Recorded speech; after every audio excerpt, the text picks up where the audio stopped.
Halo, selamat pagi semua teman-teman sahabat di Institut Asia, teman-teman mahasiswa juga Bapak Ibu dosen yang hari ini join di webinar kali ini.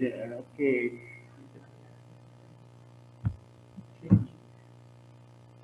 Terima kasih sebelumnya sudah diberi kesempatan untuk kesekian kalinya oleh Institut Asia untuk kita kali ini berbagi sharing bersama bagaimana dunia bisnis saat ini di era pandemi dan kenapa kita semua diarahkan untuk menjadi entrepreneur.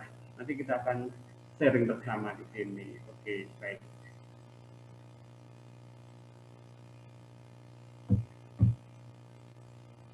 Baik teman-teman, tadi sudah perkenalan dan ini adalah teman-teman mahasiswa baru ya Pak ya? Semester 2. Oke, semester 2 di semua jurusan ya Pak ya? Oke, all jurusan. Oke teman-teman, tadi sudah kenalan ya. Nah, saya mengawali usaha juga dari nol dengan modal yang sangat terbatas juga. Nah, tapi semua teman-teman intinya kalau punya kemauan yang keras dan keinginan mimpi yang besar, insya Allah kita semua akan bisa meraih apa yang kita inginkan. Nah, baik teman-teman. Oke. Why entrepreneur? Ini yang kita mau sharingkan pada kesempatan kali ini. Why? Kenapa kok kita semua diarahkan untuk menjadi entrepreneur? Nah, kenapa nih? Ayo teman-teman mungkin bisa punya pendapat. Why? Bisa diketik di kolom chat. Silakan. Why? Kenapa kok harus jadi entrepreneur? Kenapa kok harus jadi businessman? Kenapa kok harus jadi pengusaha? Bisa diketik di kolom chat teman-teman.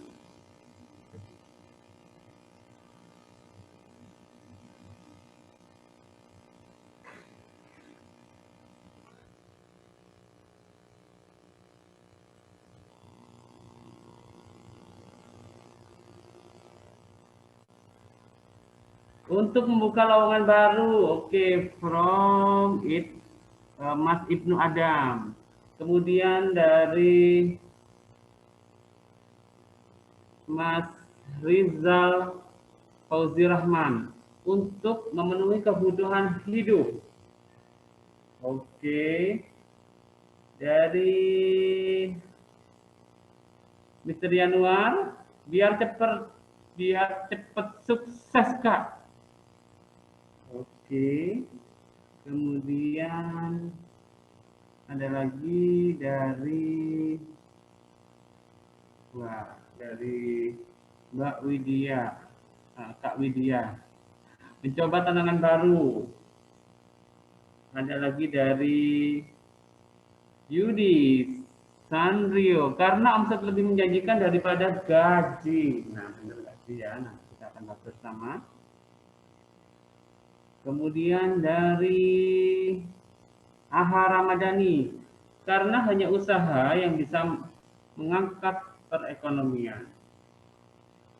Nah, ada jawaban lagi dari Danu Akil untuk investasi. Ini teruskan dari Riko, biar bebas waktu dan bebas finansial. Kemudian from Mbak Rina, Kakak Rina, saya ini adik atau kakak atau apa nih ya? Ide yang bisa menjadi sumber penghasilan. Wah, baik sekali ini jawabannya keren-keren. Passive income menjadi, wah ini yang seru sekali dari Mr. Rendra. Agar menjadi menantu idaman. Wow, mau nggak sih teman-teman jadi menantu idaman? Udah muda, kaya raya, jadi mantu kesayangan nih. Wow. Kalau jadi pegawai dari Riris, jika jadi pegawai saja belum tentu seumur hidup menjadi pegawai. Bisa saja dihadapkan dengan pemberhentian pegawai. Oke. Aktif income. Oke. Lagi. Nah, coba kita lihat ya. Why entrepreneur?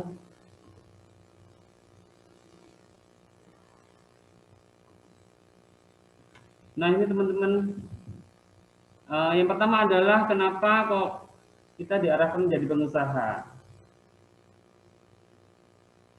Nah, yang pertama ini,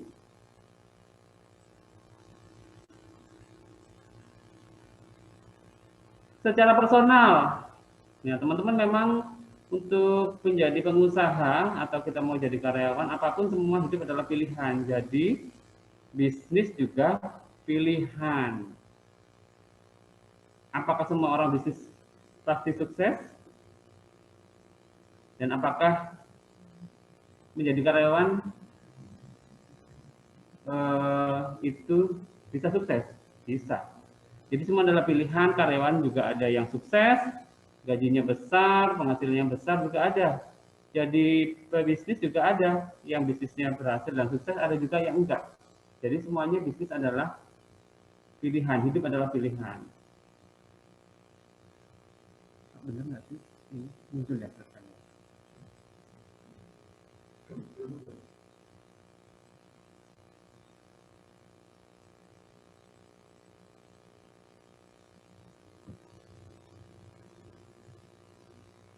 Ya kan ini di layar ini belum terus.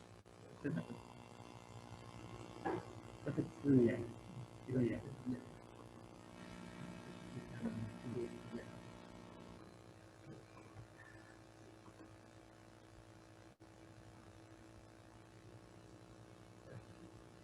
Masuk ya Pak.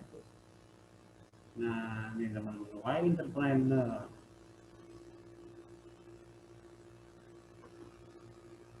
Nah, ini dia.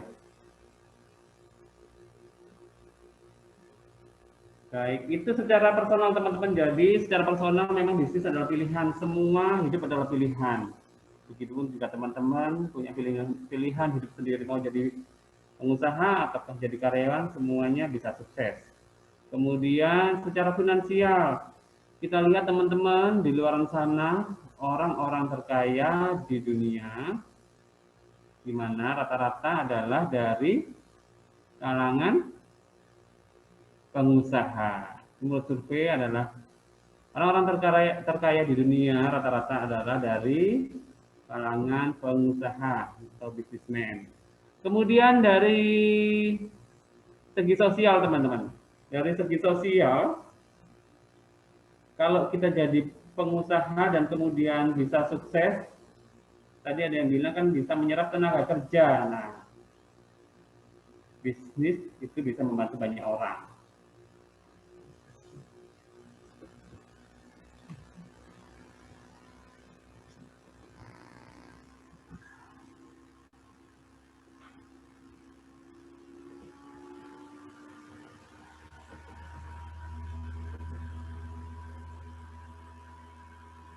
Itu deh. Nah, dan berikutnya adalah teman-teman yang muslim ya, atau yang non muslim pun juga mungkin sama juga. Jadi kalau yang muslim itu memang disebutkan juga di Al-Quran bahwa 10 dari pintu rezeki, 9-nya adalah dari perdagangan atau bisnis ya. Jadi sama, agama yang lain juga sama.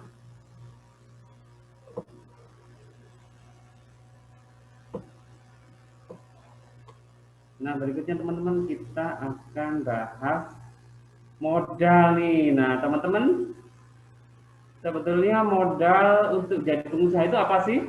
Tadi kan sudah tahu kenapa tadi kok harus jadi pengusaha. Nah, sekarang kalau kita sebagai pemula nih mau ingin buka usaha.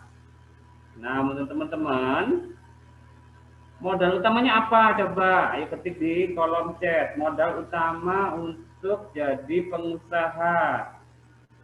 Yuk, silakan tulis di kolom chat. Apa sih modal utama untuk jadi pengusaha?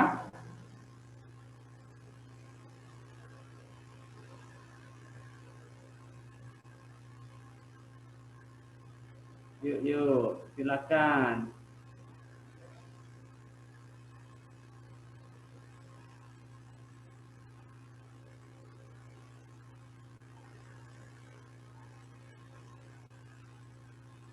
Modal utama jadi pengusaha apa aja kira-kira?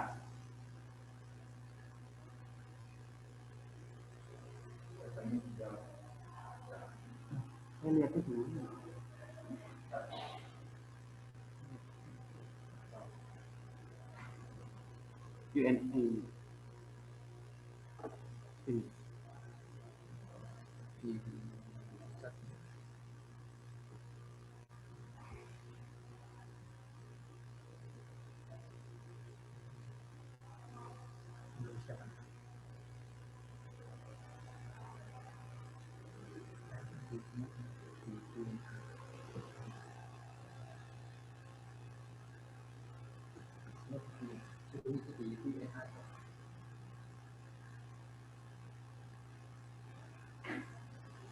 Oke, ada yang jawab niat. Kemudian berani ambil resiko. Terus niat, yang pertama niat. Kemudian tekad yang kuat. Oke, niat. Kemudian dari Atendi keberanian. Dari Rehan Maulana niat. Kemudian banyak sekali niat ya. Keberanian untuk ambil resiko. Oke.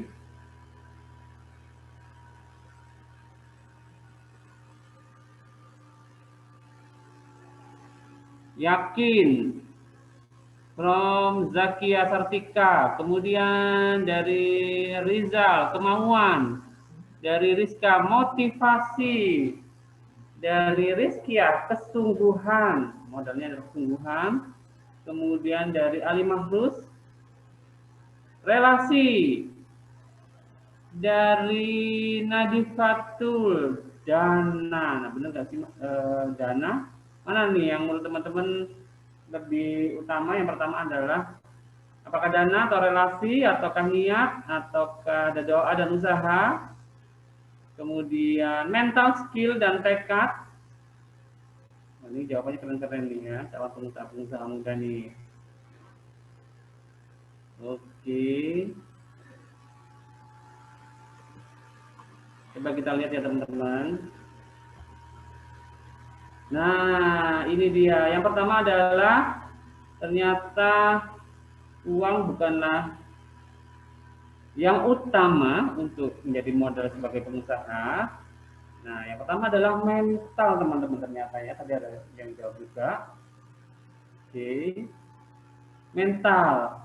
Mental apa? Fail. Fail artinya adalah mental siap gagal. Kenapa kok mental siap gagal? Nah, kenapa nih kira-kira? Mental siap gagal. Why? Kenapa ternyata modal utamanya adalah mental siap gagal? Tadi sudah ada yang jawab mental ya, benar sekali. Nah, teman-teman, coba kita lihat bahwa hampir semua menurut survei pengusaha sukses di luar sana yang saat ini sudah sukses, semuanya adalah pernah mengalami namanya kegagalan. Itu kuncinya. Jadi kegagalan itu adalah sebuah proses teman-teman. Jadi ketika nanti teman-teman semuanya saat start untuk mencoba menjadi pengusaha, jadi bisnismen, jadi entrepreneur, ketika mengalami kendala-kendala saat di lapangan, Ini kuncinya teman-teman. Jadi ingat, mental siap gagal. Jadi semuanya adalah tergantung mindset kita.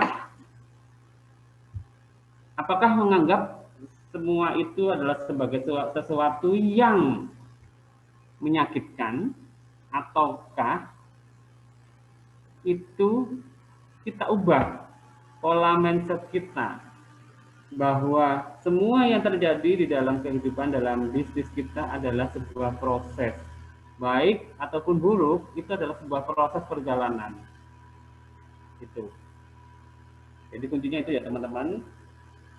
Mental siap gagal karena di luar sana ternyata bahwa semua orang sukses juga pernah mengalami namanya kegagalan. Nah, oke. Nah, berikutnya apa setelah kita punya mental yang kuat dan mental siap gagal? Nah, benar tadi ada yang jawab adalah relasi. Niat, banyak sekali tadi yang jawab niat ya. Oke, keren sekali teman-teman, benar sekali bahwa itu adalah modal berikutnya, bahwa setelah punya mental, kita siapkan mental, kemudian harus punya niat yang kuat. Memang benar-benar pengen jadi seorang entrepreneur. Kemudian pentingnya relasi teman-teman. Nah, namanya bisnis itu pasti membutuhkan yang namanya relasi. Jadi teman-teman, relasi ini sangat penting sekali. Relasi banyak banyak sekali, mungkin adalah teman-teman saat masa sekolah, masa kuliah, atau temannya teman, bapaknya teman, kenalan-kenalan, baik sekali. Nah, ini adalah relasi. Kemudian yang berikutnya adalah jika teman-teman contohnya misalkan ingin buka usaha nih, nilainya mungkin 1 juta misalkan ya. Kemudian teman-teman punya dananya hanya 250.000. Nah, sedangkan bisnis ini harus apa? Harus dimulai dengan angka 1 juta. Nah, gimana caranya?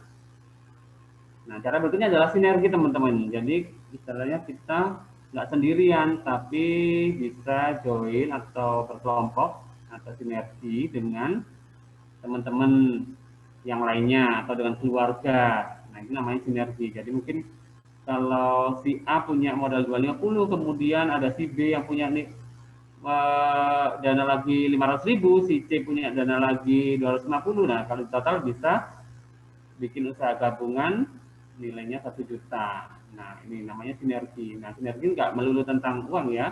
Mungkin ada juga yang ahli, ada yang punya pendanaan, yang satunya hanya ahli di bidang strategi, ada ahli di pemasaran, itu bisa saling sinergi. Berikutnya adalah, nah ini teman-teman, ini adalah kunci yang sangat penting. Karena apa? Sebagus apapun rencana atau plan usaha teman-teman, rancangan bisnis teman-teman, sebagus apapun, tapi kalau nggak segera action atau nggak segera dimulai, nah, kenapa kok teman-teman saya di luar sana sudah banyak yang sukses, sedangkan saya kok belum? Sahabat saya sudah sukses, saya kok belum? Nah, karena kebanyakan teman-teman di luar sana itu punya banyak sekali rencana bisnis yang bagus, tapi nggak dimulai-mulai. Nah, mana bisa sukses karena nggak dimulai-mulai itu. Sedangkan yang lain sudah dimulai. Nah, itu kunci yang nggak kalah pentingnya adalah segera action. Gitu, teman-teman. Nah, berikutnya adalah ini adalah kalau kita sebagai pemula, teman-teman itu banyak sekali jalan ya. Jadi kalau misalkan bagi pemula masih belum tahu tentang ilmu bisnis itu secara mendalam, nggak apa-apa, nggak masalah. Atau teman-teman terkendala karena masih pemula, bingung, nggak punya banyak dana untuk mau start bikin produksi sebuah produk yang harus invest modal yang cukup besar. Nah, untuk pemula itu kita sarankan dimulai untuk menemukan skill jiwa bisnisnya itu bisa dimulai dari sebagai seorang reseller, teman-teman. Nah, sekarang juga kan banyak marketplace, banyak sekali kita bisa belajar bisnis tanpa modal. Jadi jualan gambar aja dulu itu bisa, sebagai pemula kita sarankan sebagai reseller namanya kan. Nah, kuncinya apa? Kalau sebagai pemula itu kuncinya adalah cash, ya. Kuncinya adalah cash, teman-teman. Jadi untuk pemula itu kuncinya bagaimana sebuah bisnis itu bisa menghasilkan uang cash lebih cepat, ya. Itu kuncinya.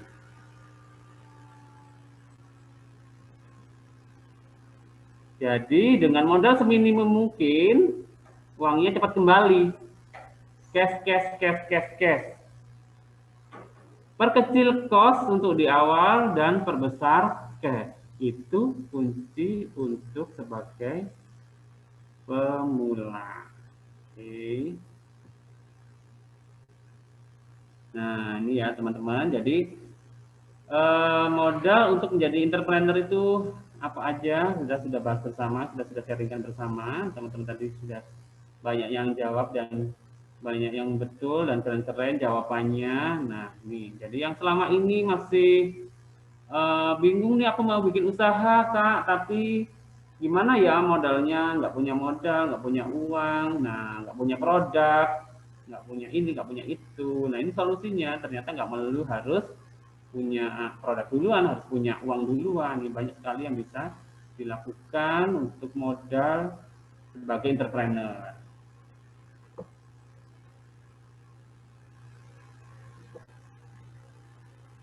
Nah, tadi sudah kita bahas teman-teman untuk kenapa kok harus jadi entrepreneur. Kemudian sudah tahu jawabannya, kemudian modalnya dari mana? Sudah kita bahas. Nah, sekarang adalah bagaimana sih kalau di awal itu caranya mencari ide bisnis? Kak, banyak sekali kan bisnis-bisnis sekarang ini, tapi saya juga bingung harus pilih yang mana karena pilihannya banyak sekali. Apalagi zaman sekarang media sosial online itu sangat berkembang pesat, jadi ide bisnis itu sangat banyak dan teman-teman juga pengen bisnis ini iya, itu iya, yang sana oke, yang ini oke. Nah, bagaimana sih cara awal untuk menumbuhkannya itu seperti apa? Kadang kan kita bingung nih, bisnis apa ya enaknya. Nah, nah, yuk teman-teman bisa di kolom chat lagi, kira-kira menurut teman-teman semua, sahabat semua di Asia, awal menumbuhkan ide bisnis itu dari mana? Yuk, silakan ketik di kolom chat atau Q&A ya. Oke.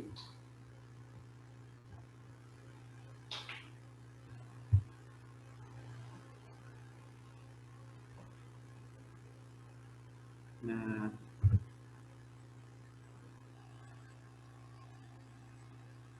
dari mana ide bisnis bisa kita dapatkan dari mana aja?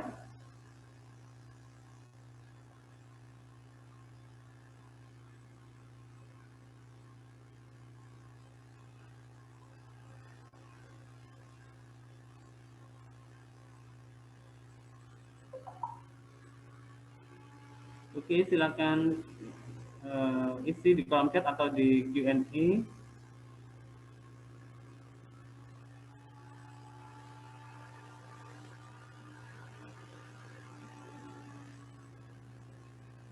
Inovasi. Oke.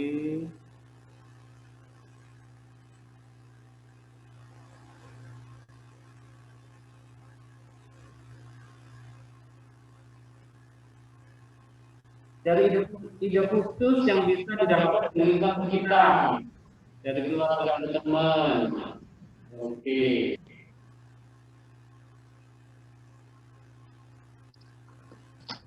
Oke, baik teman-teman, coba kita lihat ya. Nah, jadi solusi dari juga mencari solusi dari sebuah masalah. Kemudian dari Ovita, belajar dari kesuksesan bisnis orang. Oke, keren sekali. Permasalahan yang timbul di masyarakat. Oke, dari Putri Berlian. Kemudian dari Rizal Fauzi Rahman, dari kebutuhan pasar. Oke, dari Suci. Karenina dari hobi. Jawabannya keren-keren nih. Oke deh, kita bahas bersama ya teman-teman. Jawabannya pada benar semua. Nah, coba kita lihat. Benar sekali, seperti yang dikatakan Suci, bisa berasal dari hobi. Jadi teman-teman kalau dari hobi ini enak kan? Jadi kayak nggak kerja sih tapi menghasilkan uang, ya. Kita dari hobi kita bisa menghasilkan uang. Jadi serasa nggak kerja nih, happy-happy, lakuin hobi tapi bisa jadi money. Berikutnya, nah benar sekali tadi dari apa yang lagi tren saat ini. Nah, apa nih yang lagi tren saat ini? Misalkan apa yang sekarang lagi tren itu bisa jadi di bisnis, kopi-kopian atau yang pedes-pedes, ayam-ayaman atau apa. Kita lihat banyak sekali. Nah, tadi ada yang dari banyak permintaan, dari banyak permintaan pasar. Nah, bisa jadi itu menjadi ide bisnis. Nah, tadi juga ada yang jawab dari belajar dari pengalaman orang lain seperti yang kita bahas sebelumnya.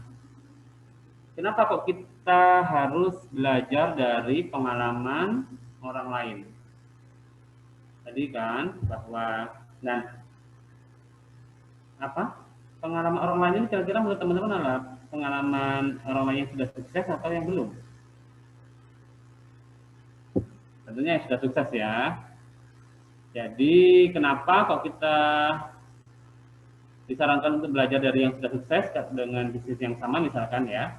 Itu karena tadi kan di awal sudah dibahas bahwa semua orang sukses pernah mengalami kegagalan. Jadi kalau teman-teman belajarnya dari pengalaman orang yang sudah sukses orang lain, yang sudah sukses, maka akan memangkas tingkat kegagalan dari teman-teman. Jadi misalkan bisnis minuman, nah kalau seharusnya jatah gagal kita 10 kali, karena kita sudah tahu ilmunya dari pengalaman orang lain yang sudah sukses, maka akan memangkas yang harusnya kita gagal 10 kali, karena sudah tahu ilmunya, jangan lakukan yang ini, tapi lakukan yang ini, jangan lakukan yang ini, tapi lakukan yang ini, maka yang seharusnya kita gagal 10 kali, terpangkas akhirnya kita gagal ini cuma 1 kali. Nah, itu kuncinya. Nah, tadi juga ada yang keluarga siap membantu, dari keluarga, tadi dari teman. Nah, benar sekali. Nah, ini jika teman-teman sudah banyak teman atau keluarga sudah siap yang banyak membantu, maka segera aja dimulai ya bisnisnya. Jadi sudah ada sistem pendukung yang siap membantu. Nah, salah satunya kampus teman-teman nih, yang sangat keren sekali karena apa? Bahwa di Institut Asia ini memang mengarahkan untuk kita semua teman-teman untuk diarahkan menjadi seorang entrepreneur. Nah, makanya setiap semester itu ada program entrepreneurship di kampus keren teman-teman ini. Yang saat ini lagi akan berlangsung ya teman-teman ya, dari practice dan teknologi in practice. Nah, teman-teman harus sangat bersyukur sekali, ini adalah pilihan yang tepat teman-teman memilih kampus Asia ini menjadi pilihan teman-teman karena nah semoga aja teman-teman bisa belajar dan kuliah di Institut Asia ini akan bisa mewujudkan cita-cita dan impian teman-teman semua. Oke.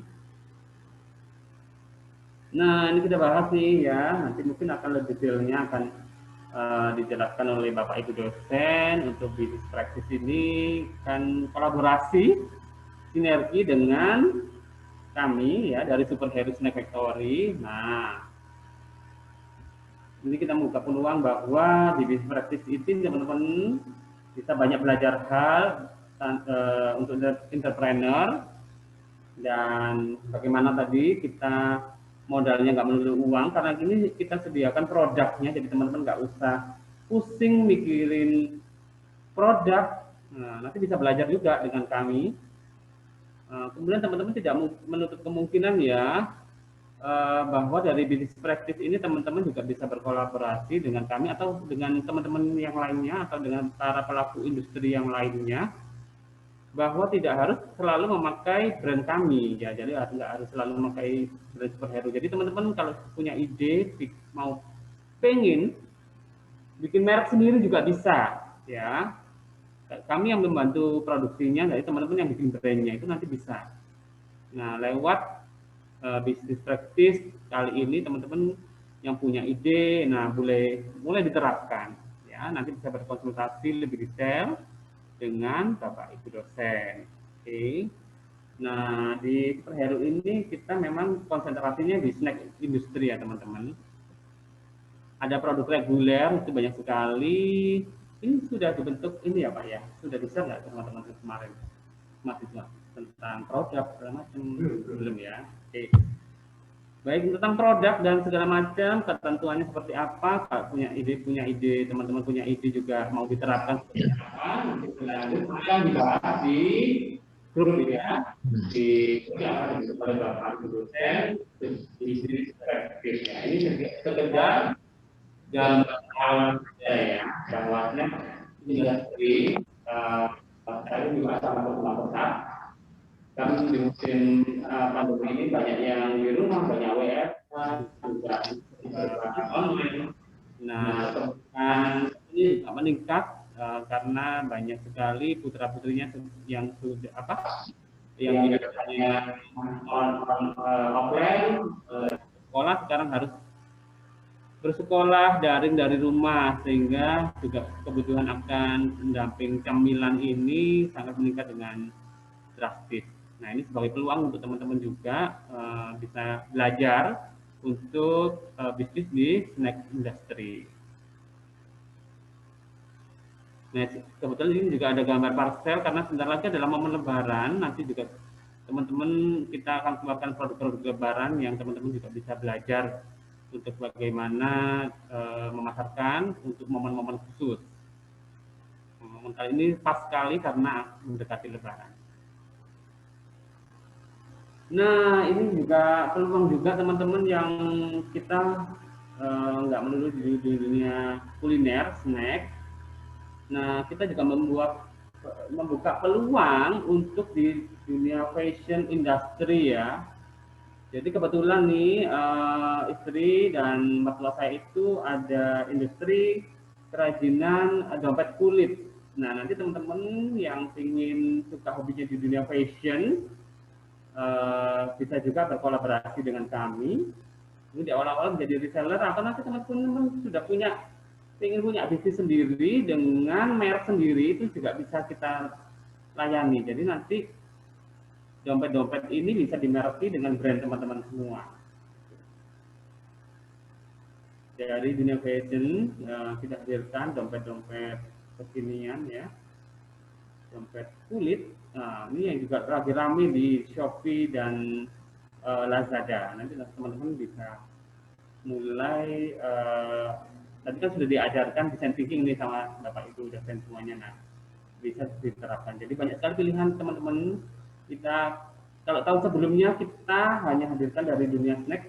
Nah, kali ini kita merambah juga, jadi teman-teman boleh jalan di dua-duanya, di snack industry dan fashion industry. Kami siap support. Nah, kalau tadi sudah masuk dunia perbisnisan, karena sekarang ini zamannya online ya teman-teman. Mungkin sebagian dari teman-teman mahasiswa di Asia ini mungkin sudah banyak yang punya bisnis dan sudah terbiasa melakukan pengiriman. Nah, mungkin kali ini akan kita refresh kembali, kita sharingkan kembali, mungkin juga bisa bermanfaat bagi teman-teman yang benar-benar pemula, sebelumnya belum pernah punya bisnis, belum pernah melakukan pengiriman, atau nanti kalau misalkan saya sudah mulai bisnis kan akan banyak pertanyaan nih dari online, dari media sosial, ketika teman-teman akan ngirim keluar kota, ngirim keluar negeri, ngirim keluar pulau, ngirim di dalam kota. Nah, itu gimana cara memilih ekspedisinya, cara menghitung biaya ongkir itu seperti apa. Nah, kali ini kita akan sharingkan ya teman-teman. Jadi banyak sekali pilihan ekspedisi ya. Jadi yang stay di Malang ataupun di luar kota ya sama aja. Jadi nanti kalau teman-teman setelah melakukan apa posting, kemudian banyak yang nanya, kemudian banyak yang pesen. Nah kalau di dalam kota, nah tentunya biasanya kan banyak yang bisa melalui Grab, Sen atau GoSend ya. Tentunya tarifnya agak sedikit tinggi ya. Nah sekarang ini banyak sekali juga kurir online. Jadi via WA kita pesen itu kurir lokal yang tarifnya itu jadi kalau kota-kota itu hanya cuma 8 ribuan, 6 ribuan atau 10 ribuan. Nah, itu sangat terjangkau sekali teman-teman.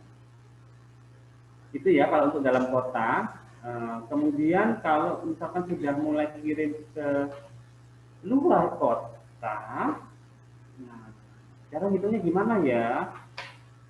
Nah, jadi teman-teman kalau misalkan keluar kota itu kan kita packingnya pakai misalkan pakai packing khusus ya atau kita sebut box ya. Nah box itu kan ada dimensinya panjang, lebar kali tinggi. Nah kalau di ekspedisi itu ternyata dihitung dua kali. Yang pertama dihitung secara volume, kemudian yang kedua adalah dihitung secara berat. Nah tentunya kan kita sudah tahu nih berat masing-masing produk kita. Kalau per piece, per item. Kemudian berat kardus itu juga sudah bisa diperkirakan beratnya berapa.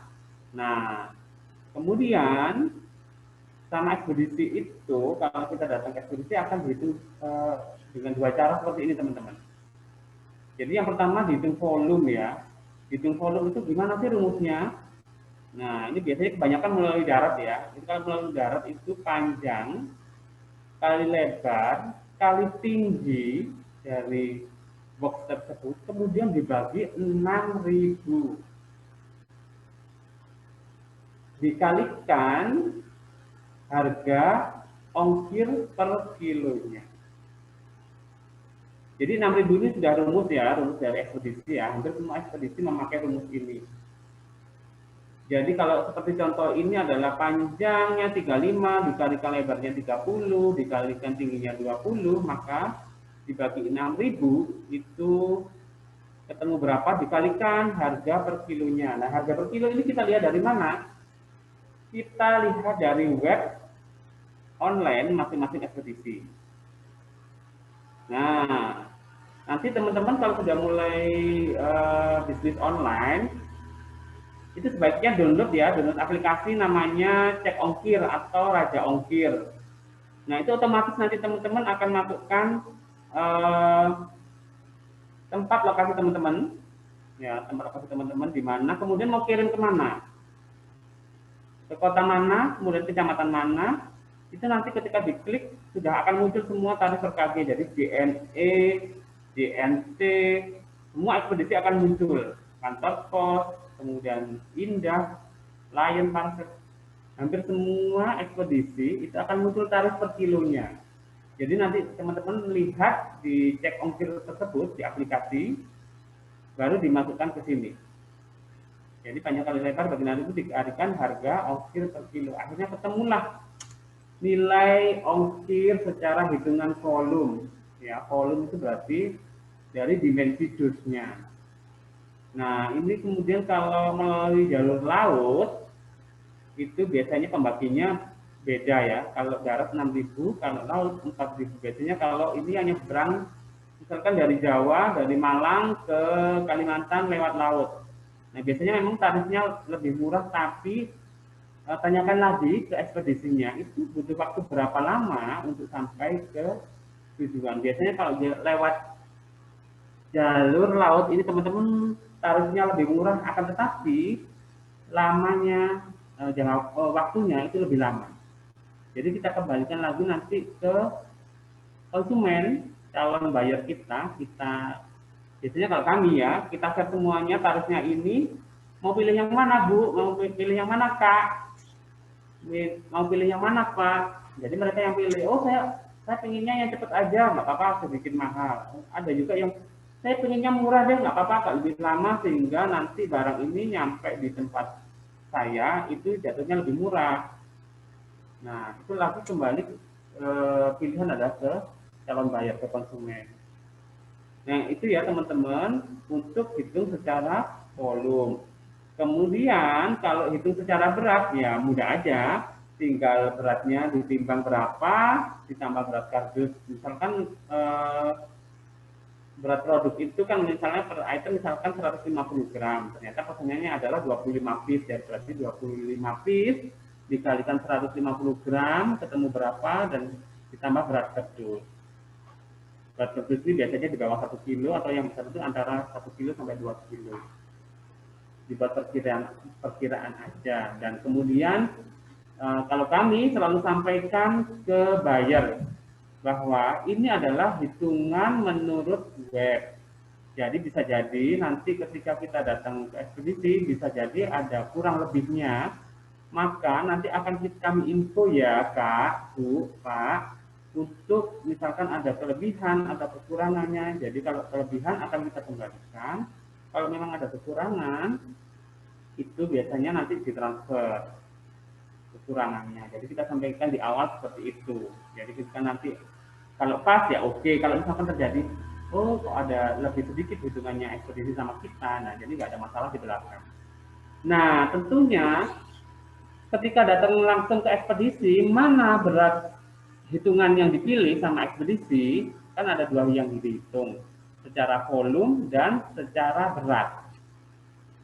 Dan ekspedisinya akan memilih berat yang hasil hitungan berat yang terbanyak. Jadi kalau hitungan volumenya misalkan ketemunya adalah 50 kilo, kemudian beratnya adalah cuma 35 kilo, maka ekspedisi akan memilih yang 50 kilo, teman-teman. Begitupun sebaliknya. Ternyata volumenya cuma 40 kilo, ternyata beratnya 50 kilo, maka yang dipilih adalah yang 50 kilo. Jadi nanti ketika teman-teman menghitung dengan dua cara ini, menyampaikannya ke buyer, ke calon buyer itu adalah hitungan yang paling besar yang mana, itulah yang kita share ke buyer, ke konsumen. Karena di ekspedisi nanti, yang dipilih adalah hitungan yang paling besar. Itu ya.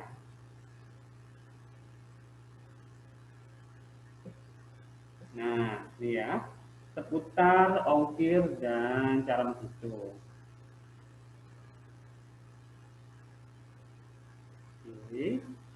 Next.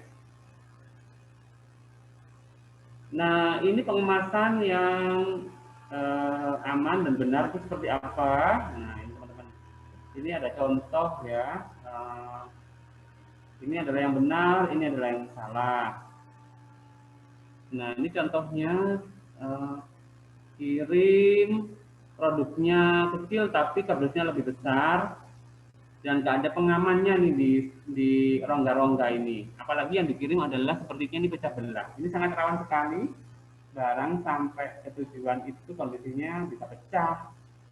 Karena biasanya di perjalanan itu banyak sekali goncangan atau apa gitu kan. Ketika petugas ekspedisi ini nggak tahu isinya apa, tiba-tiba lempar-lempar aja. Ini sangat rawan sekali. Jadi sebaiknya saat mengemas itu dalam kondisi padat, full, ketika ada rongga itu teman-teman bisa diisi sama bubble wrap ya, bubble wrap. Atau kalau memang ada bubble wrap itu diisi dengan potongan kertas sisa ataupun koran yang kita kurul-kurul. Jadi ketika nanti ada goncangan, si produk ini akan tertahan oleh kurul-kurul itu tadi. Nah, ini agar aman sampai di tujuan. Nah, sebaiknya dikemas rapi seperti ini. Kalau memang barang yang mudah remuk, apalagi keripik itu kan memang juga harus benar-benar ekstra pengirimannya. Kalau makaroni masih tahan banting, tapi kalau kemudian kalau kayak basreng, cireng atau keripik yang enteng-enteng itu, yang ringan-ringan itu, nah harus pengamanannya itu di seluruh apa pinggiran dus itu dikasih pengaman, ya untuk daya daya pentul ketika terjadi goncangan itu produknya aman. Nah, biasanya ini ada kalau di dalam kota aja kita ngirim pakai kurir online atau pakai GoSend, GrabSend masih oke pakai kantong kresek itu kita lakukan masih masih oke. Jadi pakai kresek kemudian isolasi di atasnya sudah oke kalau dalam kota. Tapi kalau sudah luar kota tidak ekspedisi tidak menerima seperti ini. Karena rawan sekali nanti produknya bisa keluar. Nah, rapi seperti ini lebih aman lagi di tali seperti ini. Kemudian ini yang kami lakukan ketika teman-teman cuma kirimnya cuma 5 biji atau 10 biji atau 2 biji 3 biji, menghindari volumetrik karena pakai dus kan kena hitungan volume. Tapi teman-teman kalau pakai kantong plastik ini adalah produk kita balut dengan bubble wrap, kita balut lagi dengan potongan kardus sehingga di ekspedisi nggak bisa dihitung volume karena kan nggak ada panjang lebarnya. Nah ini bisa teknik untuk meminimalisir ongkir biar ongkirnya murah. Nah itu kita siasati dengan pakai seperti ini teman-teman. Kalau pengirimannya cuma sedikit ya, cuma di bawah 10 biji atau 15 biji maksimal itu kita masih bisa langsung kita balut dengan bubble wrap, pengaman kemudian kardus kita pelipit sama kardus, kemudian terakhir kita kantongi dengan kantong kresek, kemudian kita selasi. Nah, kemudian ditempel alamat seperti ini. Itu kalau pakai kecil-kecil masih bisa, sehingga kalau ditaruh di kardus juga lebih bagus, lebih aman, tapi akan kena volume. Nah, biasa teman-teman hitungan volume itu akan jauhnya lebih tinggi daripada berat sesungguhnya. Makanya ini adalah teknik ketika ngirimnya cuma sedikit, ya pakai bubble wrap aja. Sehingga nggak dihitung volume, tapi langsung dihitung beratnya. Kalau pakai seperti ini. Nah, ini contoh label pengiriman. Teman-teman bisa lihat contohnya banyak sekali di Google. Bisa nyontoh nih, kami pun juga ini contoh dari Google. Kita kasih regill bahwa ini makanan mudah remuk biar supaya petugas ekspedisi itu tidak asal lempar paket. Ini pilihan ekspedisi biasanya kita, oh ini nanti dikirim ke Jakarta, maka kita tinggal centang gitu, lebih memudahkan aja. Nah kalau teman-teman nanti sudah jalan di Shopee kan bisa langsung turun juga otomatis. Jangan dibanting ya. Mohon dilindungi baik-baik seperti aku melindungi kekasih hatimu. Banyak sekali pilih-pilihan, nanti teman-teman bisa banyak searching di Google. Ini tentang label pengiriman. Nah, ini sedikit cuplikan ya teman-teman. Kemarin pas kita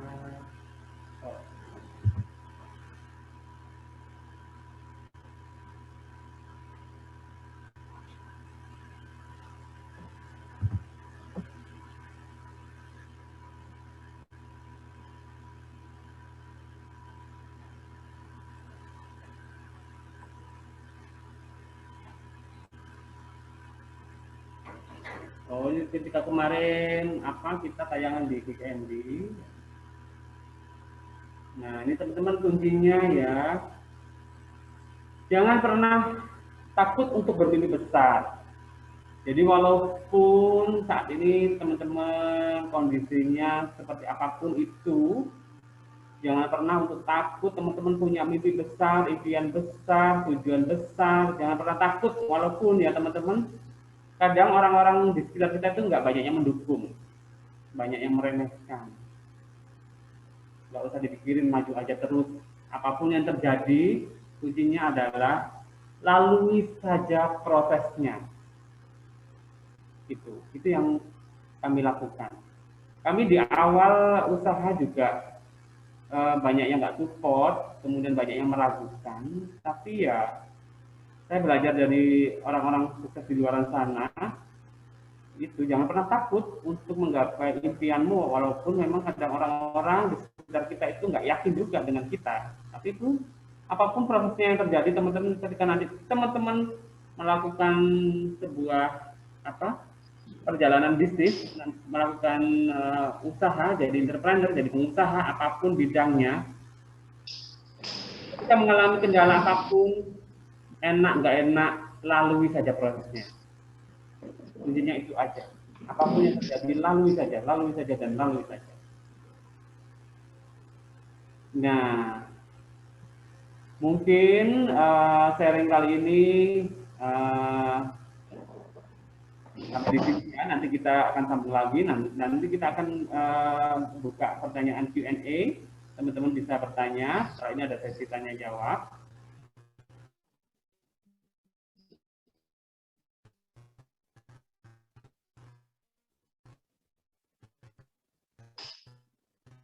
Yang mau tanya-tanya atau mau raise hand, ingin ngomong langsung, silakan. Oke. Kedengaran? Ya, suara saya. Sharing dengan saya sudah oke. Oke, silakan teman-teman, bagi teman-teman yang menunggu pertanyaan ya kan, saya akan tanya sedikit. Mahasiswa di Malang, nah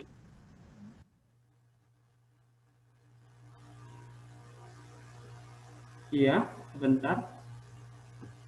Baik.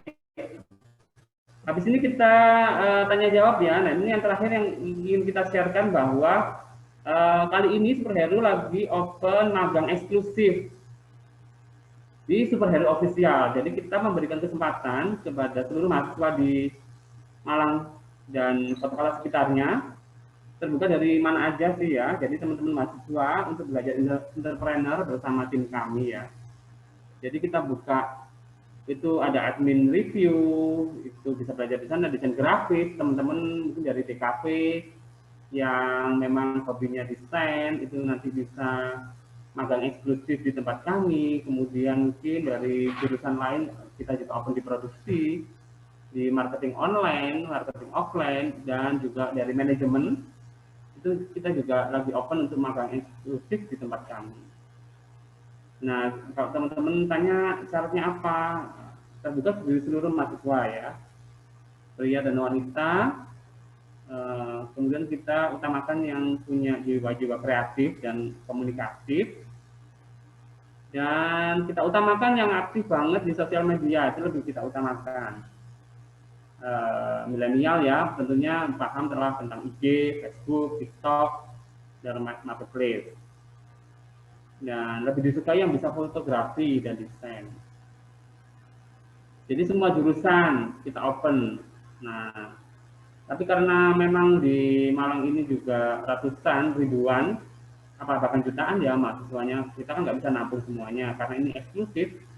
Jadi memang kuotanya terbatas ya teman-teman. Nanti kita akan seleksi sesi online. Jadi teman-teman bisa menghubungi nomor WA ini. Ya, kalau yang minat untuk magang eksklusif di Superhero Official bisa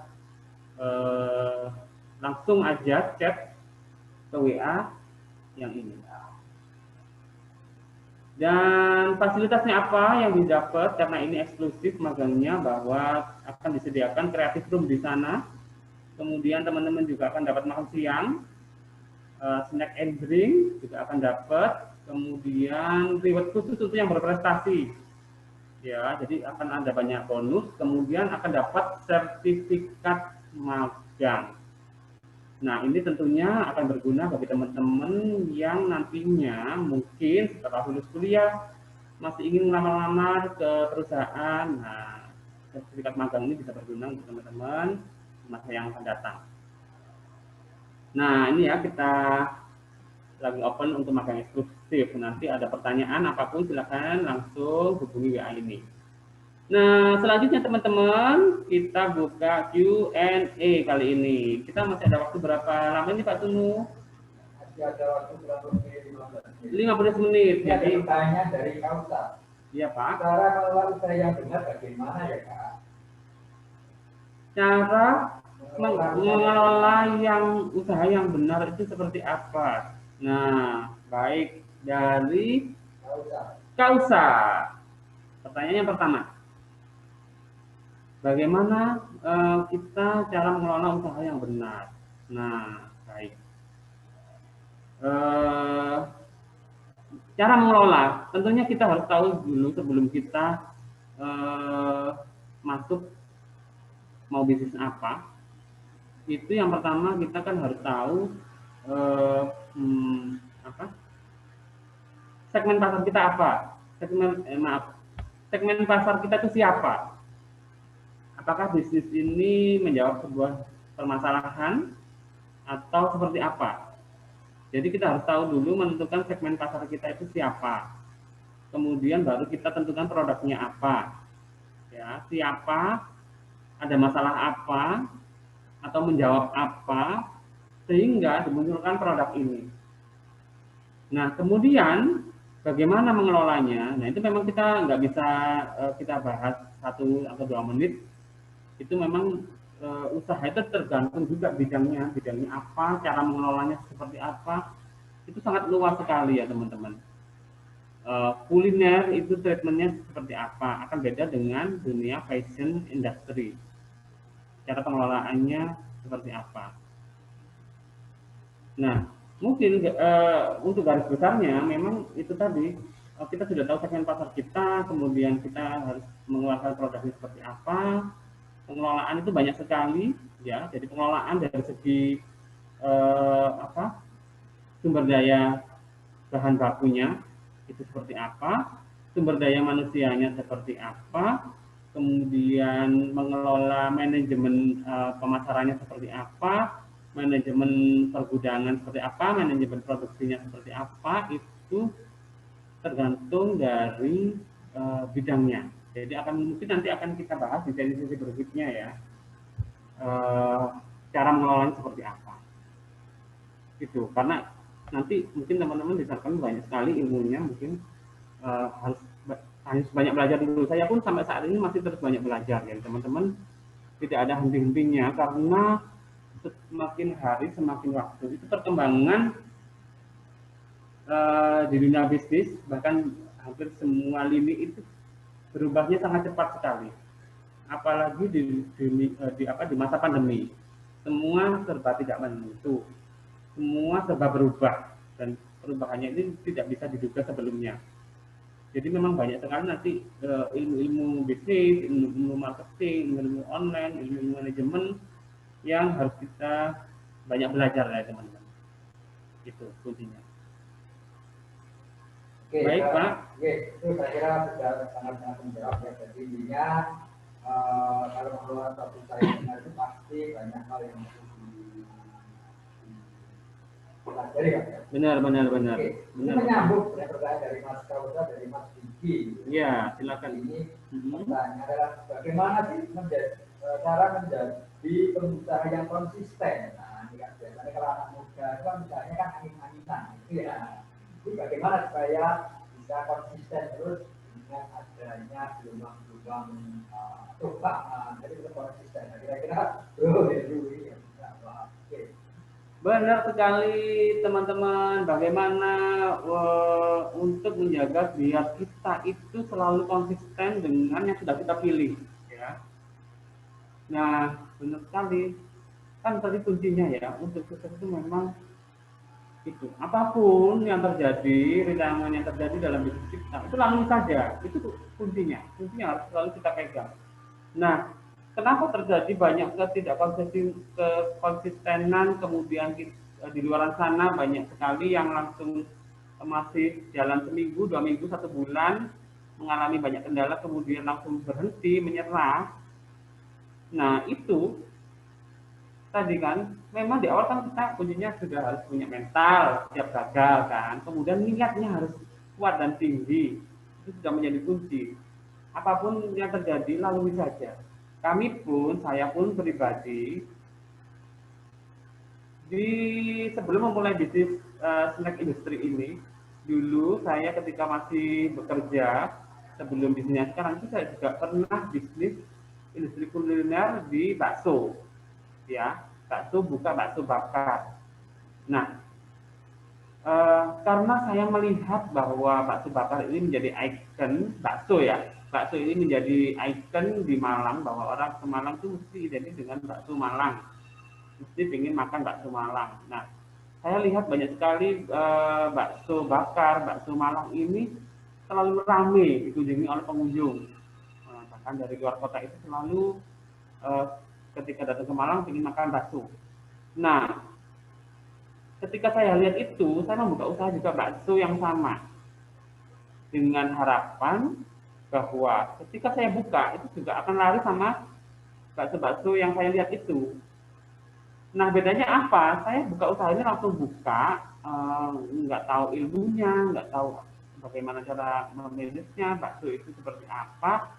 Saya hanya langsung buka aja, ya asal-asalan aja, bikin bakso, bikin pentol, kemudian nggak ngerti setelah itu manajernya seperti apa, promosinya seperti apa. Nah, akhirnya hanya berjangka waktu 1 tahun itu pun akhirnya tumbang, karena saya memang benar-benar waktu itu nggak ngerti sama sekali tentang dunia bisnis, tiba-tiba berbisnis tanpa pengetahuan, tanpa cari tahu ilmunya. Nah, dari pengalaman tersebut akhirnya saya banyak belajar di bisnis industri yang kedua ini, di snack industri superhero ini. Nah, itu memang dari awal saya banyak cari informasi, kemudian saya mengikuti pelatihan di sana di sini. Saya mulai ikut pelatihan dari segi produksi seperti apa, dari segi pemasarannya itu saya ikut pelatihan, dari manajemen saya pelatihan, nah, itu semua pelatihan saya cari ilmunya. Nah, itulah akhirnya kunci-kunci yang tadi ya, kita belajar juga dari banyak orang yang sudah sukses. Nah, akhirnya itu kunci-kunci yang sudah kita ketahui tadi untuk menjaga konsistensi itu, bahwa ketika sudah memilih satu bidang ini, snack industry, saya niatkan yang sangat kuat bahwa saya harus, apapun itu saya harus berhasil di sini. Apapun yang terjadi, bahwa di luar sana pengusaha snack yang sudah sukses itu juga banyak sekali mengalami hambatan dan rintangan. Bahkan sampai sekarang pun walaupun sudah sukses, mereka juga masih banyak melalui hambatan dan rintangan. Karena semua itu adalah proses, teman-teman. Jadi itulah yang akan menjaga kita selalu konsisten untuk pilihan yang sudah kita pilih. Itu kuncinya. Apapun yang terjadi lalui prosesnya, sehingga kita bisa konsisten terus. Ya, itu teman-teman. Begitu Pak Sunu. Ya, oke. Nah, ini sangat menarik lagi dari percakapannya, sudah mulai banyak, gitu kan. Biasa sekali antusiasme sahabat-sahabat Asia semuanya ya. Ini pertanyaannya nyambung lagi dengan tadi masalah produk. Ini pertanyaan dari Mas Yuda ini adalah kenapa mahasiswa di Asia ini sering prakteknya menggunakan produknya dari superhero? Nah, ini pertanyaan adalah kira-kira apa sih keunggulannya? Ini jadi ya karena sekarang banyak sekali produk-produk olahan gitu ya. Jadi nanti ini kan bagi mahasiswa kan ada pertanyaan dari customer, mungkin bisa jawab dengan itu apa sih kelebihan dari produk-produk superhero ini, produknya luar biasa banyak gitu ya. Oke, silakan. Iya, baik teman-teman. Mas Yuda. Oke, Mas Yuda. Kenapa kok di sini menggunakan produknya superhero? Baik, yang pertama ya teman-teman, saya sangat terima kasih sekali karena sudah hampir sejak tahun 2017 kami itu selalu berkolaborasi dengan kampus-kampus untuk pengembangan entrepreneurship, dan salah satunya dengan Institut Asia ini. Jadi kenapa kok akhirnya produk superhero? Nah, itu karena memang kita berkolaborasi yang pertama. Kemudian kalau misalkan ada pertanyaan, apa sih unggulnya superhero ini dengan produk-produk yang lain ya? Sebetulnya produk yang lain juga sama. sama bagusnya. Di luar sana memang banyak sekali produk-produk olahan dan semuanya bagus, teman-teman. Tidak ada yang jelek, tidak ada yang benar-benar bagus. Yang satu jelek, yang satu bagus, yang satu ini, satu enggak. Semuanya bagus. Semua produk di luar sana bagus. Semuanya punya ciri khas dan karakter sendiri. Dan kalau kita lihat di Superhero sendiri, ini produknya banyak. Nah, tapi kita konsentrasinya dan brandingnya adalah di makaroni. Walaupun pendampingnya banyak, ada basreng, ada sireng, ada chicken krik-krik, ada sus, coklat, dan momen lebaran ini juga kita berkolaborasi dengan banyak pengrajin snack yang lain, sehingga kita akan keluarkan produk-produk khusus momen lebaran yang itemnya akan banyak sekali. Nah, bicara keunggulan, di luar sana juga semua produk adalah unggul. Nah, di Superhero ini sama dengan produk-produk yang lain ya. Sama, semuanya bagus, semuanya unggul. Nah, ciri khasnya dari Superhero ini adalah untuk produk makaroni ya, terutama yang kita kan brandingnya di makaroni. Nah, ciri khas di kita itu memang makaroni kita itu identik dari apa ya, dari review, dari pengalaman, dari permintaan dari konsumen, loyalty-nya Superhero kebanyakan adalah memang makaroni Superhero ini teksturnya, yang pertama teksturnya memang harus empuk. Jadi kita memang menghadirkan makaroni yang empuk. Walaupun di luar sana banyak konsumen-konsumen yang suka tekstur-tekstur yang keras, yang atos. Nah, itu pun kita juga nggak bisa paksakan. Ada konsumen kita yang sukanya makaroninya atos, itu ya nggak suka dengan yang tekstur empuk gitu. Kita ini ya, kita punya segmen sendiri, punya pasar sendiri. Jadi pasarnya, ciri khasnya yang kita bisa buat unggulan, ciri khas dari kami Superhero itu adalah yang pertama adalah teksturnya empuk, ya. Kemudian less oil, nah, karena kita usahakan bahwa produk kita itu sedikit sekali mengandung minyak, kalau bisa yang benar-benar kering, itu teman-teman. Dan kita pakai bahan-bahan pilihan sehingga ini menurut teman-teman bahwa produk kami itu tidak bikin tersedak, nggak bikin batuk. Nah, itu kita memang proses khusus untuk bagaimana caranya menghilangkan supaya ketika dimakan itu nggak bikin tersedak. Itu karena pengalaman dari banyak konsumen ketika makan cemilan yang semacam ini, itu kan banyak yang bikin tersedak, banyak yang bikin batuk, minyaknya banyak. Nah, tapi itu pun juga punya konsumen sendiri-sendiri karena semua punya segmen pasar sendiri. Dan dengan produk yang sama, karena juga produk cemilannya Superhero ini jualan juga banyak, tapi yakinlah apapun teman-teman, walaupun nanti nggak harus ini ya, nggak harus snack ya, ketika nanti teman-teman bisnis setelah benar-benar terjun dengan dunia nyata, teman-teman sendiri punya bisnis A, B, C bidangnya, apapun itu produknya, walaupun itu sama dengan produk kompetitor, dengan produk di luar sana, tapi yakinlah Anda punya something yang bisa Anda yang Anda keluarkan bahwa Anda punya ciri khas khusus walaupun produknya beda. Dan ini adalah menjadi ciri khas keunggulan dari produk Anda. Dan yakinlah bahwa walaupun produknya sama, tapi rezeki sudah ada yang mengatur. Semua produk punya rezeki masing-masing. Semua produk sudah punya jodohnya masing-masing. Jadi seperti kami yang kami pelajari selama 5 tahun ini, makaroni kan banyak di Malang. Enggak, jadi se-Indonesia ini banyak sekali. Tapi semua makaroni yang di Malang, bahkan di semua juga jalan semuanya. Semuanya pada laris, semua sudah punya pasar sendiri-sendiri. Nah, itulah kuncinya teman-teman. Ketika nanti teman-teman jangan pernah takut ketika produknya teman-teman nanti sama dengan yang lain, apapun itu. Nah, yakinlah bahwa rezeki nggak akan tertukar dan semua produk sudah punya jodohnya. Itu juga. Oke, luar biasa sekali. Ini adalah suatu jawaban dari bos bisnis yang beneran ya, artinya nggak saling menyakiti dengan produk yang lain. Luar biasa Bu Heru ini ya. Oke, Ini disambung sedikit dari Mas Yuda lagi. Ya. Ini jawabannya sangat simpel mungkin. Hanya pertanyaannya apakah produk-produk dari Superhero sudah BPOM atau sudah BRT? Iya.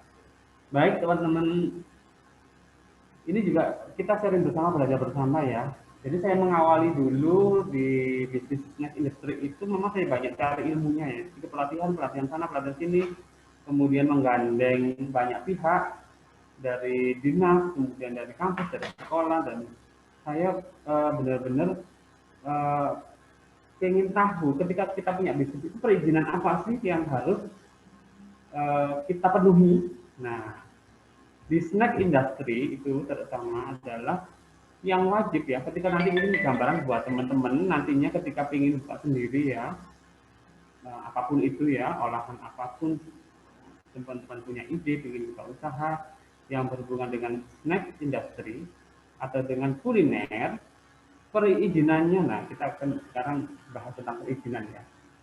Perizinannya apa aja sih? Nah, kalau tentang kuliner ya teman-teman, kalau itu makanan basah yang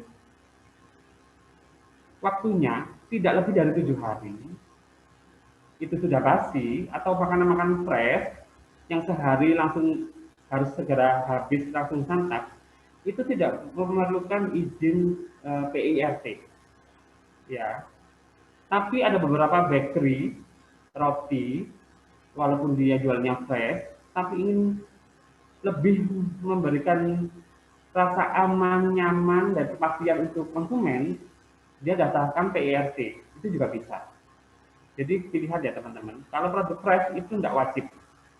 Tapi kalau makanan kering seperti Superhero, itu saya bilang kering kan, yang daya tahannya lama, lebih dari 7 hari, dan kita bahkan memang bulanan ya. Produk kita itu tahan 3 bulan sampai 6 bulan. Nah itu wajib, namanya yang pertama perizinannya adalah PIRT. Itu sangat wajib sekali. Jadi teman-teman nanti kalau sudah buka olahan pangan yang itu kering dan masa kadaluarsanya lebih dari 7 hari, itu perizinannya adalah yang pertama PIRT. PIRT ini dapatnya dari mana? Dari Dinas Kesehatan setempat, di mana lokasi usaha didirikan. Jadi kalau teman-teman KTP-nya Surabaya, tapi karena kuliah di Malang, kemudian buka usahanya di Malang, maka izinnya kemana? Surabaya atau ke Malang? KTP-nya Surabaya, buka usahanya di Malang. Maka minta izinnya ke Dinas Kesehatannya kemana? Ke lokasi tempat usaha beroperasi. Jadi di Malang. Walaupun KTP-nya Surabaya nggak masalah. Nah, minta izinnya ke Malang. Itu ya. Jadi ke Dinas Kesehatan ya teman-teman. Nanti teman-teman akan disurvei ke tempat teman-teman usaha, dari kelayakan kebersihan, sanitasi, kemudian produk segala macam. Jadi memang akan disurvei langsung. Lalu kemudian dimunculkan surat nomor PIRT-nya. Itu yang kami lakukan. Jadi di awal kita PIRT, dan kita sudah ber-PIRT. Kemudian kenapa? Apa bedanya dengan BPOM? BPOM, PIRT. Nah, untuk usaha pemula itu memang usaha rumahan, pemula atau industri tapi masih kecil belum besar, itu adalah PIRT sudah cukup. Dan PIRT ini teman-teman juga sudah bisa ekspor. Jadi nggak harus BPOM, PIRT pun juga sudah bisa nasional dan bisa ekspor. Nah, tapi nanti kalau teman-teman sudah skalanya sudah mulai jadi pabrik besar, itu memang wajib untuk jadi dirubah menjadi izinnya BPOM. Nah, itu yang sudah skala besar. Ataupun teman-teman walaupun pemula yang masih kecil, tapi produknya adalah frozen food, kemudian bahwa produknya mengandung daging ayam, daging sapi, daging hewani, dan mengandung susu, itu wajib menggunakan BPOM walaupun teman-teman masih pemula, masih kecil. Minuman sari buah apapun bentuk cair itu wajib BPOM sekarang. Kalau dulu masih bisa PIRT, tapi kalau tahun 2020 itu sudah wajib BPOM. Jadi teman-teman perhatikan ya bahwa kalau memang mau usaha frozen, mungkin kalau masih pemula awal-awal dijual ke lingkungan sekitar sih nggak masalah ya izinnya. masih sambil jalan. Tapi kalau sudah nanti teman-teman mau skalanya besar, sudah masuk retail modern segala macam, sudah harus ngurus BPOM. Jadi kalau sertifikasi itu yang wajib untuk makanan adalah PRT. Kemudian yang kedua adalah IUMK atau SIUP. Ya. Kalau yang skala pemula itu IUMK, izin usaha kecil, ya, mikro menengah, itu dapatnya dari kantor kelurahan. Jadi teman-teman ke RT RW baru ke kelurahan itu akan dimunculkan SKDU ya, atau surat domisili usaha, itu dari kelurahan. Kemudian dari kelurahan dibawa ke kecamatan akan dimunculkan namanya IUMK. Jadi ada dua ya teman-teman. Surat domisili usaha atau surat keterangan usaha itu hanya cukup sampai kelurahan. Kemudian untuk legalitas yang diakui secara luas itu minimal adalah IUMK, itu dari kelurahan lanjut ke kecamatan. Itu sudah sah, nanti teman-teman akan dapat namanya surat IUMK. Kemudian kalau ingin mengajak lebih detail lagi, SIUP itu nanti ke kantor perizinan atau bisa online, itu teman-teman ngurus namanya NIB. Tinggal searching di Google cara ngurus NIB, nanti keluar. Jadi teman-teman tinggal online, nggak harus datang ke kantor. Itu akan muncul nomor induk berusaha, plus nanti IUMK otomatis dapat dari sana. Itu yang online ya. Jadi kalau sekarang karena situasinya masih pandemi, jadi teman-teman semua disarankan untuk ngurus secara online. Jadi bikin namanya NIB, itu nanti otomatis dapat IUMK. Itu sudah berlambangkan Kementerian Koperasi Republik Indonesia, dan itu sudah nasional skalanya. Nah, itu kami sudah punya semua teman-teman. Kalau Superhero sendiri, PRT sudah punya, halal sudah punya, uji nutrisi, nutrition fact itu sudah punya, kemudian NIB, SIUP, UMK semua sudah ada semuanya. Jadi teman-teman ketika memasarkan produk Superhero itu perizinan sudah lengkap. Jadi teman-teman ketika ditanya konsumen atau ada calon buyer besar, karena nggak menutup kemungkinan teman-teman akan dapat buyer besar yang belinya nggak hanya kecil, tapi dia ingin jadi distributor, ingin jadi resellernya teman-teman lagi, jadi agennya teman-teman bisa jadi. Nah itu nanti kalau tanya perizinan kita siap, nanti kita akan kasih. Oke, terima kasih. Wah ini dapat wawasan baru lagi ya untuk teman-teman sahabat Asia semua yang akan merintis usaha, ya kan? Bagaimana proses perizinannya, apa bedakan DRT dengan BPOM, ya kan? Nah, memang sekarang untuk pengurusan minuman itu maka berat BPOM-nya karena ada uji layak keuangan kalau tidak salah. Benar. Pada uji layak keuangan yang banyak berguguran sekarang industri minuman rumahan karena dia tidak bisa memperpanjang DRT-nya. Nah, ini makanya teman-teman sahabat-sahabat Asia semua maupun kalian usaha cari yang lebih sudah ada untuk misalnya. Oke, ini waktunya tinggal kurang lebih 2 menit. Ini masih ada 2 pertanyaan. Saya gabung aja, nanti mungkin dari Ibu Heri bisa menjawab. Yang pertama adalah dari Mas David. Untuk open magang eksklusif di Superhero, apakah boleh kalau fresh graduate? Terus kemudian dari Mas Robi, solusi tepat untuk mencari investor pada bisnis pemula yang berskala menengah ke atas bagaimana? Tips-tipsnya ada triknya mencari investor tersebut. Jadi ada pertanyaan. Pemagangan di Superhero, apakah boleh di fresh graduate? Yang kedua, bagaimana kita mencari investor? Gitu. Nah, ini gampang-gampang susah mencari investor itu. Nah, ini investor itu mungkin pemodal mungkin ya, atau founder mungkin gitu. Founder atau dulu mungkin Superhero tanpa modal mungkin ya, saya nggak tahu. Oke, silakan Mas Arif. Baik, keren sekali pertanyaannya. Yang pertama ya, untuk magang eksklusif ya teman-teman ini terbuka, baik teman-teman memang fresh graduate oke. Jadi teman-teman masih baru semester 1 boleh, karena ini memang benar-benar kita nanti berlatih bagaimana entrepreneurship ini mulai dari awal itu seperti apa, terjun langsung beraktivitas di Superhero seperti apa. Jadi teman-teman itu langsung benar-benar masuk di dunia nyata dunia bisnis snack industri itu seperti apa, benar-benar nanti teman-teman akan seperti halnya orang-orang bekerja beneran, makanya dinamakan magang eksklusif. Nah, itu terbuka bagi siapa saja, baik fresh graduate maupun yang masih sudah semester berapapun open. Ya, ini nggak harus yang sudah lulus, nggak. Ini yang masih kuliah pun oke, nggak apa-apa.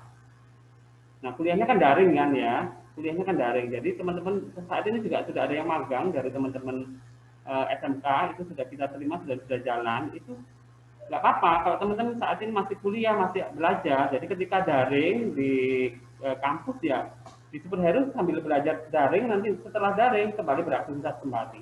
Jadi nggak masalah. Jadi sambil belajar tetap kuliah, tetap berkarya juga bisa. Gitu ya, jadi jalan dua-duanya. Itu ya untuk magang eksklusif. Kemudian yang kedua adalah investor. Nah, ini benar-benar keren sekali dan ini dambaan semua orang untuk namanya dapat investor ya. Kami pun juga berpikiran yang sama saat di awal dulu, inginnya dapat investor, tapi ketika sudah dapat gambaran tentang investor, kita jadinya mikir-mikir lagi karena gambaran investor itu banyak sekali macamnya teman-teman. Saya kalau dari awal itu nggak pakai investor karena hanya modal hanya 250.000 waktu itu jalan usaha ini, tapi kelompokan, saya sinergi dengan teman-teman sekelas waktu pelatihan di BLK Wonojati, waktu pelatihan produksi. Jadi kami satu kelas itu kelompokan bikin usaha bersama. Karena kita ke sana itu semua memang modalnya terbatas, nggak punya modal besar, jadinya urunan bersinergi 10 orang. Akhirnya dari yang terkumpul kita buka usaha, mengawali dengan keripik pisang waktu pertama di BLK. Nah, kemudian seiring berjalannya waktu dengan Superhero ini, kita berpikir untuk scale up usaha ini selain dana dari bank. Nah, dana dari bank kan ribet ya, harus jaminan, harus banyak sekali penilaian, segala macam. Nah, ada alternatif lain itu adalah investor. Kayaknya kok enak ya kalau kita dapat investor, dapat kucuran dana, kelihatannya enak ya teman-teman. Nah, ternyata saya belajar nih dari tim akhir kemarin sempat belajar bersama tentang investor itu seperti apa sih. Ternyata gambarannya sangat luas. Nggak seperti yang kita bayangkan, dapat dana enak langsung besar, kita tinggal ongkang-ongkang, semua sudah jalan. Enggak teman-teman, tanggung jawabnya sangat besar sekali ketika kita dapat kucuran dana investor ya, investor swasta, dan itu banyak sekali jenisnya. Nanti mungkin kalau kita bahas ini nggak bisa 1 jam. Banyak sekali macam-macam investor, ada angel investor, ada equity investor, banyak sekali, dan itu punya kriteria masing-masing. Dan kita kalau secara pribadi sebagai owner dan kesiapan bisnis kita belum siap, mendingan kita siapin dulu untuk dapat investor ini, karena benar-benar dana itu dikucur nggak main-main dan tanggung jawab kita tuh juga besar. Kita nggak bisa lagi benar-benar seperti yang sekarang, harus punya step-step yang sudah kita siapkan untuk dana ini bagaimana supaya terus berkembang, karena memikul tanggung jawab besar ketika dikucurin dana yang cukup besar. Nah, kalau masih pemula, untuk investor-investor yang seperti itu mungkin kami nanti kalau pemula mungkin belum dulu ya, kita nggak akan itu dulu. Tapi untuk pemula disarankan untuk ikut namanya kompetisi. Banyak sekali kompetisi startup itu yang lagi berlangsung, baik dilakukan oleh swasta, baik dikeluarkan oleh instansi pemerintah, kementerian, ataupun swasta. Itu banyak sekali, dan mungkin ada beberapa kampus itu juga mereka mengeluarkan dana-dana untuk startup di kampusnya. Saya nggak ngerti nih kalau di Asia mungkin next juga mungkin ada nih. Nah, jadi di Asia juga ada nih teman-teman. Jadi mungkin di bisnis kali ini teman-teman benar-benar manfaatkan sebaik-baiknya kesempatan ini untuk teman-teman belajar mengasah benar-benar insting bisnis teman-teman semuanya, benar-benar belajar di bisnis praktis sebelum nanti teman-teman benar-benar bisa menerapkan ide bisnis teman-teman sehingga nanti dapat kucuran investor atau ikut kompetisi itu sudah siap. Jadi ini pengalaman dari teman-teman yang tidak memilih dari investor yang swasta, itu memilih dari jalur kompetisi. Banyak sekali kompetisi startup, jadi teman-teman ide bisnisnya itu nanti disuruh presentasi, kemudian akan dipilih. Nah, yang bagus biasanya juara satu itu akan dapat kucuran dana. Jadi dana itu juga macam-macam ya. Dari pemerintah itu memang setiap tahun memang dia mengeluarkan seperti itu. Ada juga yang benar-benar memang dari swasta yang benar-benar dia punya dana CSR untuk membiayai startup-startup yang menurut dia bagus. Nah, kalau di situ memang teman-teman free kan, begitu dapat nggak seperti syaratnya nggak seperti seribet-ribet yang kalau kita benar-benar dengan investor swasta. Nah, kompetisi teman-teman. Jadi ikut kompetisi banyak searching di Google atau di Instagram. Itu kementerian kalau dari kuliner itu namanya Food Startup. Itu Startup Indonesia itu tiap tahun diadakan. Ya, teman-teman bisa lihat di Google Startup Indonesia. Kemudian dari craft itu kerajinan juga ada. Banyak sekali kompetisi yang teman-teman bisa ikuti. Nah, biasanya teman-teman kalau mahasiswa atau teman-teman yang SMA itu ikut lomba-lomba seperti itu, biasanya kan dapat hadiah langsung. Nah, hadiah langsung inilah yang akhirnya bisa untuk mendanai bisnis awalnya. Karena kalau bisnis awal, biasanya kalau investor yang benar-benar besar, itu mereka maunya yang sudah bisnis yang sudah jalan, udah tahu track record penjualannya seperti apa, tiap tahunnya seperti apa. Nah, begitu. Kalau pemula, apalagi ke bank, pemula itu kalau bank juga sangat susah karena bank minim harus 2 tahun sudah jalan baru didanai oleh bank. Tapi kalau pemula ya itu, yang teman-teman luar lakukan yang saya lihat adalah ikut kompetisi startup. Itu teman-teman. Oke, terima kasih bro, ya kan. Oke.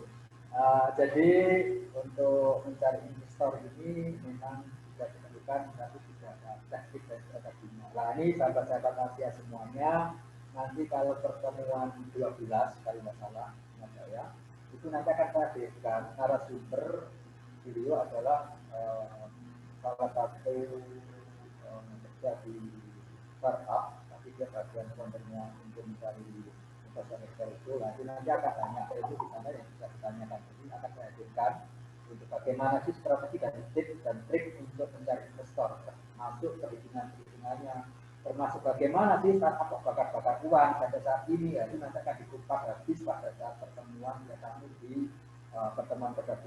Nah, itu Mas Robi ya, jadi nanti bisa ditanyakan di sana di dewasa karena beliau memang sangat familiar di bidang tersebut meningkatkan konten kita. Oke, sebelum saya tutup, ini ada beberapa yang harus saya sampaikan dulu. Saya ingatkan lagi. Yang pertama, bagi teman-teman nanti yang ingin menekuni bisnis, nah ini di Superhero itu juga ada paket murah, artinya produk tanpa merek. Jadi nanti teman-teman sahabat Asia bisa membranding sendiri, boleh. Nanti yang penting kalau yang mau bisnis. Yang kedua, bagi sahabat-sahabat Asia semuanya yang nanti selling, nah ini nanti biasanya kalau kita biarpun sudah menggunakan kredit itu kan tetap kalau sudah punya topet sendiri kan nggak bisa, mau nggak mau kan tetap harus keluarkan kos biaya ya kan, karena dia ada topet kan seperti karena hilang.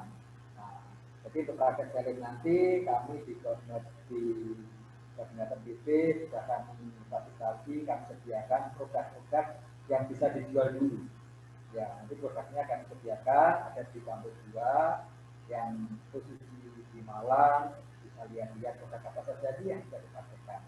Nah, roadmap-nya, mekanismenya bagaimana pengambilan bla-bla-blanya, nanti akan saya share di roadmap, termasuk buku jurnalnya, saya akan share ke Fasil.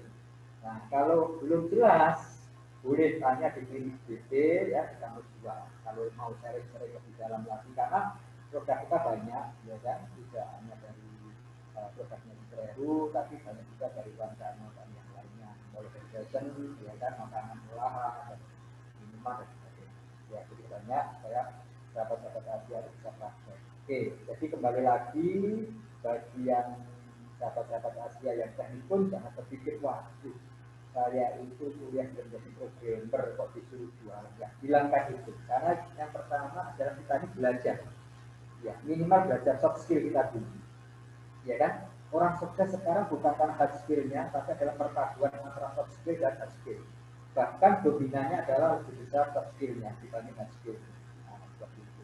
Maka ada pepatah, lebih baik tak kasih teman 100 daripada Anda tak kasih uang 100. Nah, pasti yang sukses adalah yang punya teman 100. Oke, kurang lebih seperti itu.